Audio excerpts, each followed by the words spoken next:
Bueno, llegó uno de los momentos más agradables del programa. Y no es porque nos vamos, sino porque llega el doctor Romero. El doctor Romero, buenas tardes. Chicos, me lo voy a creer. ¿Cómo Claudia. anda? Bien, muy bien. ¿Bien? Créaselo, Bien. créaselo. Siempre trae temas interesantes y nosotros siempre tenemos que decir que bueno, pero verdaderamente son temas interesantes. Y vaya si lo es, la identidad de los animales. Claro, los animales saben quiénes son como primera medida. Y segundo, ¿se reconocen en un espejo? ¿Son todos los animales iguales? Estas preguntas me las vengo haciendo hace mucho tiempo. Y entonces, como a veces no tengo la respuesta y algún otro lo tiene, traje al doctor Ricardo Ferrari, que es el profesor de etología de la Facultad de Ciencias Exactas y Naturales de la Universidad de La Plata y el de Bienestar Animal de la Facultad de Ciencias Veterinarias de la UBA. O sea, más todo eso te lo tiro por la cabeza. O sea, o lo sabés o lo sabés. Es antropólogo. Y la pregunta es, ¿los animales tienen noción de quiénes son? El punto es... No diga no sé, ¿eh? No. Y listo, y ahí terminó todo. Si me vas a spoilear la favor. respuesta, ya está. La historia es así. El punto no es si la tienen o no, sino cómo averiguo si la tienen. Claro. Hay un montón de experimentos donde efectivamente el animal se reconoce en un espejo, actúa respecto de su imagen en el espejo. Hay otro montón de experimentos que no. Ajá. La pregunta es, ¿está mal hecho el experimento o el bicho no lo hace? Les recuerdo que cuando uno era niñe o cuando llegó a anciane, estoy hablando de nosotros dos, El inclusivo. empieza a no reconocer el espejo. Los niños, los humanitos, tenemos que aprender que ese del espejo soy yo. Entonces la pregunta es, ¿se reconocen en el espejo o pueden aprender a reconocerse? Hay toda una serie interesante de experimentos donde se pinta al animal en una parte del cuerpo que él no puede ver y cuando el animal pasa frente al espejo se detiene, vuelve a mirar y se toca esa zona. Ajá. Ok, sí, estamos hablando de simio, eso es evidente. Un chimpancé, por ejemplo. Un chimpancé, por ejemplo. Ahora, la pregunta no es si se reconocen, es si hay algo que reconocer. Es decir, hay una identidad, porque nosotros tenemos la especie perro, Sí. que es una definición. Después tenemos el perro que entra acá. Ese es un ente concreto. Y uno suele hablar de ese perro como si fuera la especie. Pero ese perro tiene una historia que lo hace único. Pero tan único lo hace que probablemente el hermano de él sea distinto. Entonces, efectivamente sí hay algo para reconocer. La pregunta ¿es útil reconocerlo? O sea, para el animal, ¿da una ventaja saber que este soy yo? Ahí ya estamos en discusión. No sabemos si para el humano hay una ventaja. Claro, entonces la pregunta es, ese ser que está acá tiene una historia única. Con lo cual, cuando el doctor va a atender un animal, él se proyecta sobre el vínculo, no se proyecta sobre el vínculo entre un humano y el perro. Se proyecta entre esta persona y este perro. Sí. Hay dos identidades en juego que se construyen mutuamente. Entonces, a la pregunta... ¿Se construyen mutuamente? Sí. O sea, mi perro es como es porque yo soy como soy. Sí, pobre Ángel. Hay un pobre... Bueno, aparte de eso, ya después lo voy a castigar a usted. Pero, digamos, el perro es como el dueño, como el tutor, me gusta más decir. Hay como una especie de evolución se conjunta. cruzan juntos, claro. Un desarrollo conjunto. Un padre y un hijo. Un padre y un hijo, una pareja, dos vecinos, tu compañero de trabajo, porque eso fue lo interesante. Cuando se empezó a discutir personalidad animal, horrible juego de palabras, porque personalidad lo pensás como persona, lo que se encontró es que se construía.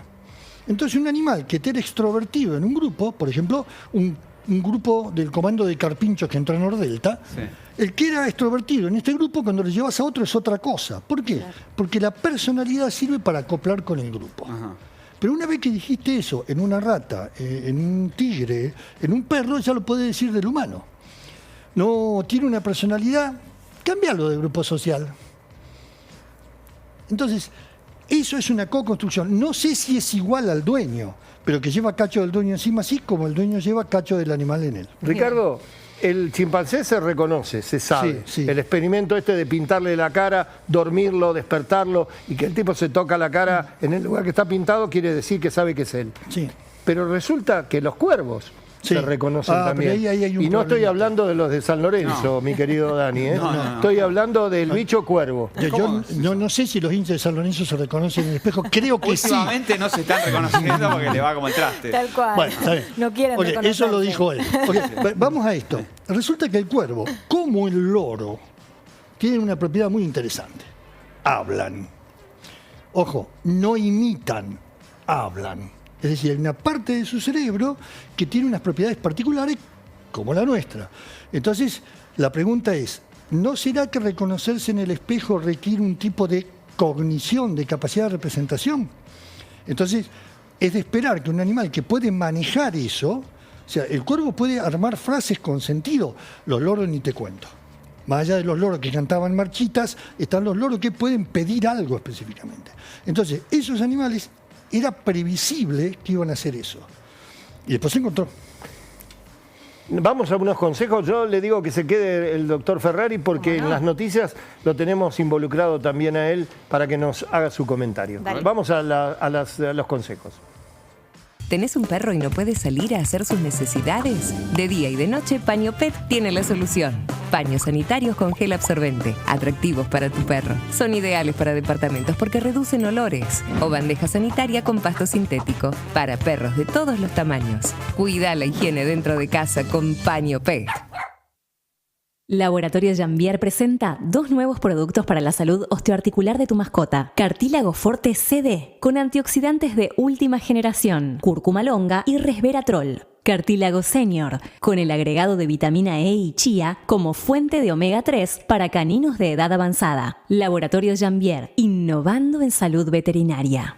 Usted elige siempre lo mejor. Peixe permite una más equilibrada alimentación porque es el mejor, el más completo y además flota como ninguno. Peixe, una fórmula y un tamaño para cada necesidad. Elija Peixe, el floating de Juliet.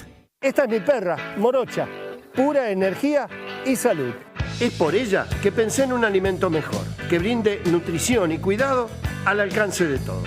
Nueva línea de alimentos del Dr. Romero, creada pensando en nuestros perros. Bueno, en las noticias tenemos 2. Ajá. Una que me interesa mucho que participe el doctor Ferrari, porque en Colombia hay una superpoblación de hipopótamos. ¿Se acuerdan los hipopótamos Sí, de Escobar Gaviria? Bueno, ahí empezaron con 3, no le dieron importancia a los gorditos, resulta que ahora son como 50, van a ser 100, 1000, calculan en el 2050, si lo siguen dejando... Perdón, Doc, resumamos rápidamente. Escobar Gaviria llegó a un lugar donde no había hipopótamos porque le gustaba... tenía un zoológico privado. Sí. Se empezaron a reproducir los hipopótamos Claro, en un lugar cuando- donde no había, nadie puede parar esa reproducción, entonces están haciendo pelota todo. ¿Pero qué están haciendo ahora? ¿Qué? Están usando dardos anticonceptivos. Y lo traje a él y lo dejo aquí porque vos lo dijiste en Colombia en su momento. Claro, a ver, viste que con la pandemia ahora podía estar en cualquier parte al mismo tiempo. Sí. Y un día estaba en un congreso y me di cuenta que era en Colombia. Entonces me preguntan, porque fíjense, es la doctrina del fruto del árbol envenenado. Esos animales son llevados donde no tenían que estar y se entran a reproducir. Podía hacer 3 cosas: dejarlos y que destruyan el ambiente, matarlos o simplemente impedir que se reproduzcan. Lo menos dañino es esto último. Claro, Sí. por eso Y la bueno, anticoncepción. Y es lo que están haciendo y dejar que se mueran de viejos después. Que tengan O sea, una vida ahí en esos ríos y Le mueren. pegan, le tiran con un dardo y ya con eso ya un está. dardo y que hay que renovar indudablemente, son drogas anticonceptivas que duran un determinado periodo, pero le tiran, como bien decís vos, un dardo con un rifle directamente y con una aguja muy especial. Pensemos que el hipopótamo tiene una piel de 2 o 3 centímetros de grosor y ese anticonceptivo impide la reproducción y el crecimiento demográfico. Esta es la primera de las noticias. Buena solución. La segunda de las noticias Sí. tiene que ver con un paro y una agresión. Va a haber el próximo miércoles paro de los médicos veterinarios en la Argentina en solidaridad con este médico veterinario de Morón al que noquearon porque el animal se murió. Sí. Y quiero decirte que la gente está muy loca y que la gente no entiende a veces. Cuando digo la gente involucro a los tutores de los animales, no entiende que la ciencia tiene límites. En este caso no era una actividad veterinaria, era una actividad estética que se hacía en concomitancia o en la cercanía del consultorio, y el responsable que salió es el médico veterinario a explicar que por alguna razón no dilucidada el animal se murió.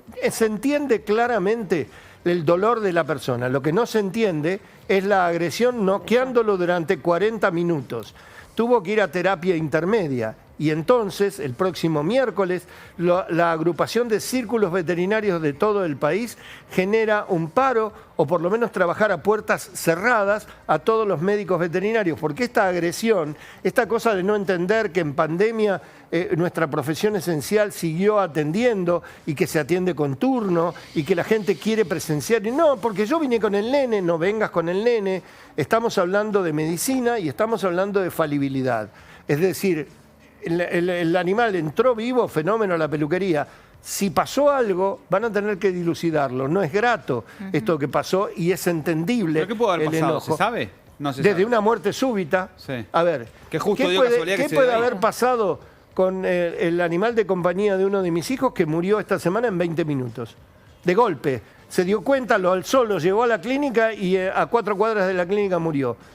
Los animales y nosotros, la vida es una casualidad, al revés. Es mucho más posible que te mueras a que estés vivo. No, Tenés 700 funciones en el hígado nada más. Sí. 700. Te falló una que es vital y te fuiste. Vos pensás que tenés una bomba, que es el corazón, que es la que manda sangre. Te falló, no lo hizo de acuerdo por alguna razón.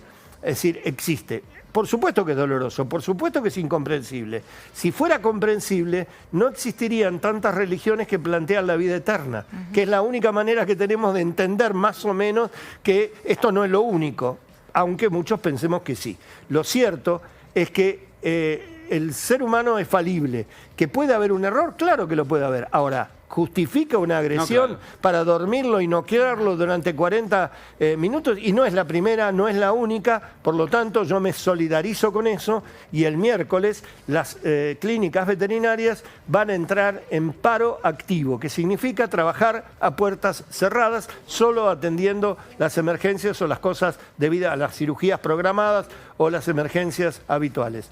Entender que la medicina veterinaria es parte de la medicina y parte de la salud y tiene su falibilidad, pero nunca jamás responder con la violencia. Yo voy a responderles con un consejo para hasta la semana que viene. ¿Me lo escriben 300 veces? ¿150 cada uno? Bueno, no lo escriban. Acuérdense, pórtese bien, sea cada día más animal.